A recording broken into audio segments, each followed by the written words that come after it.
Tinggi Teologi yang terdiri dari dosen dan mahasiswa. Kelimanya terkonfirmasi positif COVID-19 setelah menggelar kuliah tatap muka.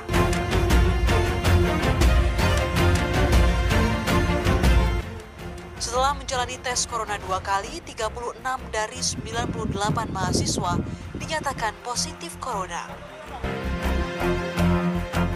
Di pendidikan karena dengan tools-tools software ada berbagai macam yang tadinya kita disekat-sekat karena terconstrain dengan classroom dan lain-lain. Sekarang kita bisa berhyper inovasi karena kita bisa lebih personalized, lebih segmented learningnya dengan multimedia. Assalamualaikum warahmatullahi wabarakatuh. Shalom, Om Swastiastu, Namo Buddhaya. Salam kebajikan bagi kita semua. Dewan juri yang kami hormati, perkenalkan kami dari tim Fishery Delegasi Fakultas Ilmu Kelautan dan Perikanan Universitas Hasanuddin dalam kompetisi debat kerukunan Universitas Hasanuddin yang kedua oleh Lembaga Debat Hukum dan Konstitusi Universitas Hasanuddin. Saya atas nama Ahmad Alfiansyah sebagai pembicara pertama. Di sebelah kiri saya atas nama Saya Andi Zahria Nur Hidayah sebagai pembicara kedua. Di sebelah kanan saya atas nama Saya Laurencia Puspita sebagai pembicara ketiga. dan bagian akhir dari sistematika debat ini akan ditegaskan kembali oleh Andi Zahria Nur Hidayah sebagai pembicara kedua tim pro dalam pidato penutup. Kami sebagai tim pro akan memaparkan argumentasi kami terkait mosi kuliah daring selama pandemi COVID-19. Epictetus, seorang filsuf Romawi, pernah berkata, "Bukan masalah-masalahmu yang mengganggumu, tetapi cara Anda memandang masalah-masalah itu. Semuanya tergantung pada cara Anda memandang sesuatu." Mengawali argumentasi pertama tim pro, sesuai surat keputusan yang dikeluarkan oleh Badan Nasional Penanggulangan Bencana atau BNPB nomor 13A terkait penetapan masa darurat akibat virus corona, maka Kementerian Pendidikan dan Kebudayaan mengeluarkan surat edaran pada tanggal 17 Maret 2020 tentang pembelajaran secara daring dan bekerja dari rumah dalam rangka pencegahan penyebaran coronavirus di Siase. Merujuk kepada keputusan bersama 4 menteri pada tanggal 15 Juni 2020 tentang panduan penyelenggaraan pembelajaran pada tahun ajaran dan tahun akademik 2020-2021 di masa pandemi coronavirus di Siase, bahwa metode pembelajaran di perguruan tinggi pada semua zona wajib dilaksanakan secara daring. Dewan juri yang terhormat, kuliah daring ini telah dijelaskan dalam Peraturan Menteri Pendidikan dan Kebudayaan Republik Indonesia Nomor 109 Tahun 2013 tentang penyelenggaraan pendidikan jarak jauh pada pendidikan tinggi. Pasal 1 ayat 1 menyebutkan pendidikan jarak jauh yang selanjutnya disingkat PJJ adalah proses belajar mengajar yang dilakukan secara jarak jauh melalui penggunaan berbagai media komunikasi. Dan ayat 4 yaitu pembelajaran elektronik atau e-learning adalah pembelajaran yang memanfaatkan paket informasi berbasis teknologi informasi dan komunikasi untuk kepentingan pembelajaran yang dapat diakses oleh peserta didik kapan saja dan di mana saja. Dewan juri yang terhormat, ketika kegiatan belajar mengajar di kampus diliburkan, bukan berarti aktivitas belajar tidak dilakukan. Mendikbud dengan tegas menyatakan bahwa ruang aktivitas belajar dipindahkan dari kampus ke rumah, sehingga proses pembelajaran tetap berjalan seperti biasa. Salah satu cara dalam pembelajaran jarak jauh yang dilakukan adalah dengan menerapkan pembelajaran daring atau online. Kuliah daring merupakan alternatif yang digunakan saat ini oleh setiap universitas untuk melaksanakan proses belajar mengajar walaupun tidak dengan tatap muka. Seperti halnya di Universitas Hasanuddin, sesuai surat edaran Rektor Unhas yang menyatakan bahwa tugas dan pekerjaan dilaksanakan di rumah masing-masing. Perubahan proses belajar dari tatap muka menjadi daring merupakan suatu keputusan yang harus dilakukan oleh universitas agar tujuan pendidikan dapat dilaksanakan secara efektif dan efisien. Kuliah daring merupakan kebijakan yang sangat baik untuk mencegah kampus menjadi klaster baru penyebaran pandemi COVID-19. Hal ini dilandasi perhatian utama kita, yaitu kesehatan dan keselamatan mahasiswa, dosen, dan tenaga kependidikan. Dengan menyelenggarakan proses pembelajaran secara daring, diharapkan dapat menekan rantai penyebaran COVID-19. Oleh karena itu, kami sebagai tim pro secara tegas menyetujui mosi perdebatan kali ini, yaitu kuliah daring selama pandemi COVID-19. Sekian dan terima kasih. Nuraini dalam bukunya Pendidikan Berperspektif Globalisasi mengatakan bahwa evolusi pemikiran ke arah kematangan dan kemajuan yang mendorong produktivitas dan kreativitas ditimpakan pada pendidikan. Tugas pendidikan adalah membawa generasi ini mampu merangkul sedemikian dekat agar manusia tidak tercabut dari kemampuannya dalam menghadapi kontradiksi alam, di mana yang kekal adalah perubahan. Transformasi pembelajaran dan sinergi antar pendidikan tinggi merupakan salah satu kunci untuk keluar dari krisis berkepanjangan di tengah pandemi. Metode belajar daring dianggap lebih dekat dengan generasi pelajar saat ini yang dikenal sangat menyatu dengan produk-produk teknologi. Hal ini merupakan salah satu bentuk digitalisasi dalam dunia pendidikan yang memiliki banyak manfaat dan kemajuan. Dewan juri yang terhormat serta kawan tim kontra yang kami segani, kami sepakat dengan perdebatan mosi kali ini. Berikut alasan yang saya bagi menjadi 3 aspek, yaitu aspek kesehatan, aspek pendidikan, dan aspek ekonomi. Yang pertama, aspek kesehatan.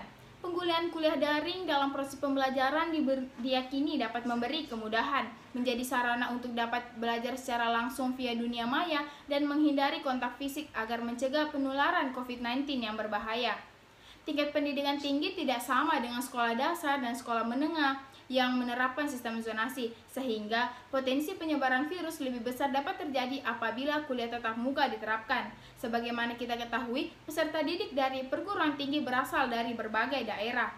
Mengingat cita-cita bangsa Indonesia yang terdapat dalam pembukaan Undang-Undang Dasar 1945 pada alinea keempat, salah satunya adalah mencerdaskan kehidupan bangsa.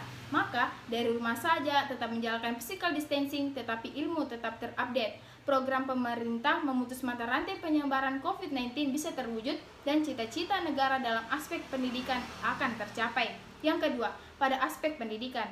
Kuliah daring mendorong mahasiswa menjadi lebih mandiri, kreatif, inovatif, dan bertanggung jawab, serta mampu beradaptasi dengan pembaharuan pendidikan sesuai dalam mewujudkan cita-cita pendidikan nasional sebagaimana dalam Undang-Undang Sistem Pendidikan Nasional tahun 2003 ayat 3, yaitu menimbang bahwa sistem pendidikan nasional harus mampu menjamin pemerataan kesempatan pendidikan, peningkatan mutu, serta relevansi dan efisien manajemen pendidikan untuk menghadapi tantangan sesuai dengan tuntutan perubahan kehidupan lokal, nasional, dan global, sehingga perlu dilakukan pembaharuan pendidikan secara terencana, terarah, dan berkesinambungan.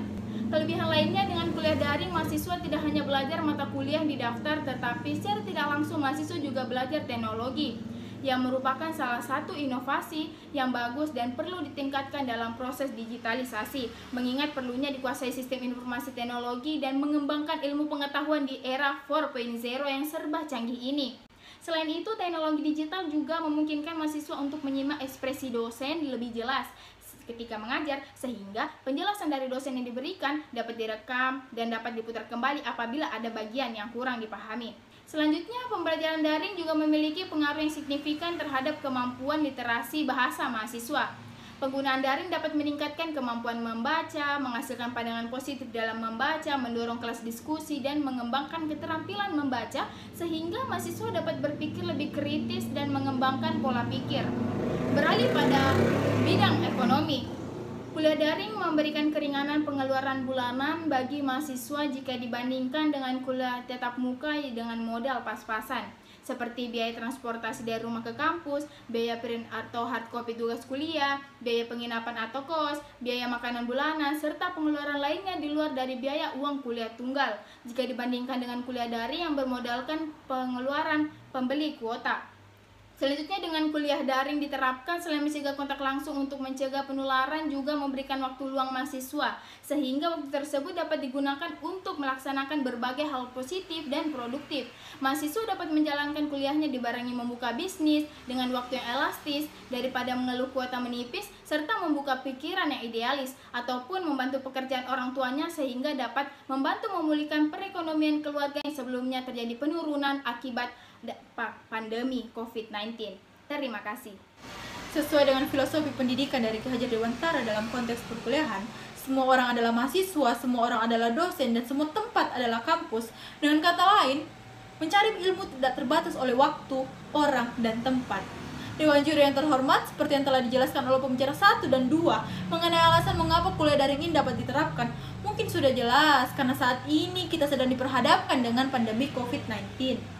Kuliah daring ini sangatlah efektif dan menjadi solusi terbaik yang dilakukan pada saat pandemik ini, sehingga kita, kaum-kaum terpelajar, tetap dapat memperoleh pendidikan. Wakil Dekan Bidang Kemahasiswaan, Kemitraan, dan Alumni Fakultas Ilmu Kelautan dan Perikanan Universitas Hasanuddin menjelaskan bahwa kuliah daring ini memiliki banyak keunggulan, baik dalam segi pembelajaran maupun dalam segi membagi waktu. Mahasiswa diberikan kemudahan dalam mengakses materi di mana saja dan kapan saja, serta dosen diberikan kemudahan dalam mencapai target silabus yang sudah direncanakan sebelumnya. Dewan Juri yang terhormat, Universitas Gadjah Mada juga telah melakukan survei kepada mahasiswanya dengan total responden sebanyak 3.353 mahasiswa.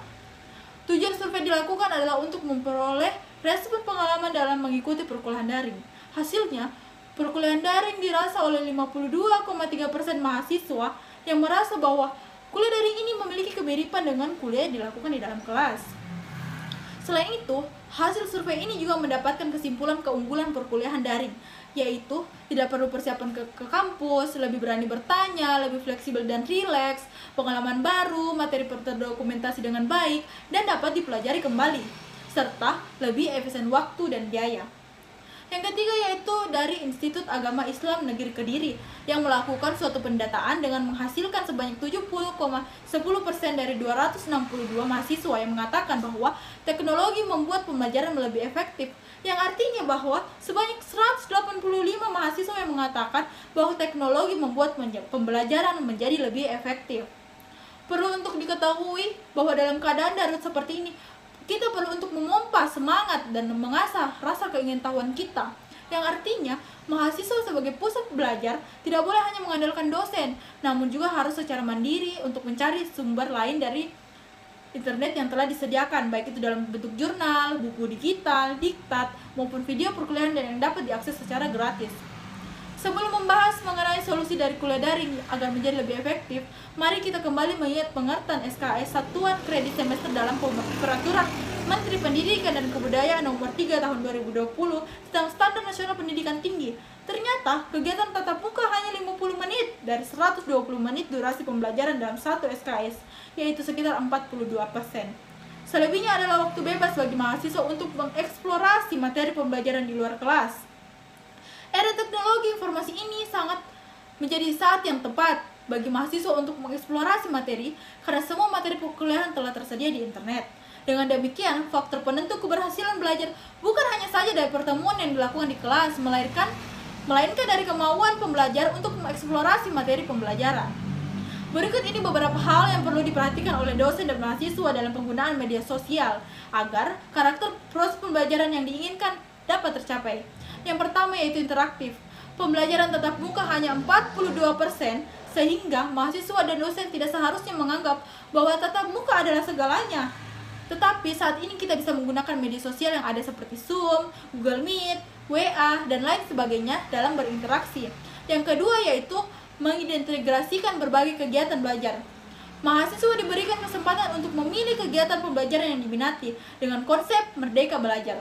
Dosen dapat memberikan kesempatan kepada mahasiswa untuk belajar di lembaga lain, misalnya mengikuti kelas online, kampus lain, atau mengikuti pelatihan yang terkait mata kuliah tertentu.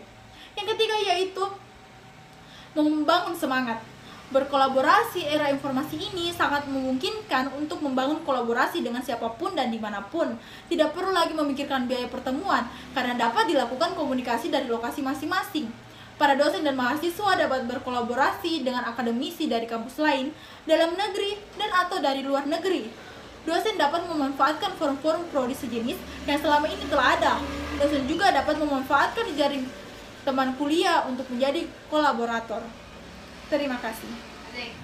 Menurut Christine Wibowo, selaku salah satu dosen psikologi di Universitas Katolik Sugija Pranata, terdapat dua tipe orang dalam menghadapi perubahan. Yang pertama, versi konservatif, yaitu orang-orang yang mengagungkan masa lampau dengan menyerang kebijakan saat ini. Yang kedua, versi pasif, orang yang malas meningkatkan kompetisi dirinya untuk menguasai teknologi.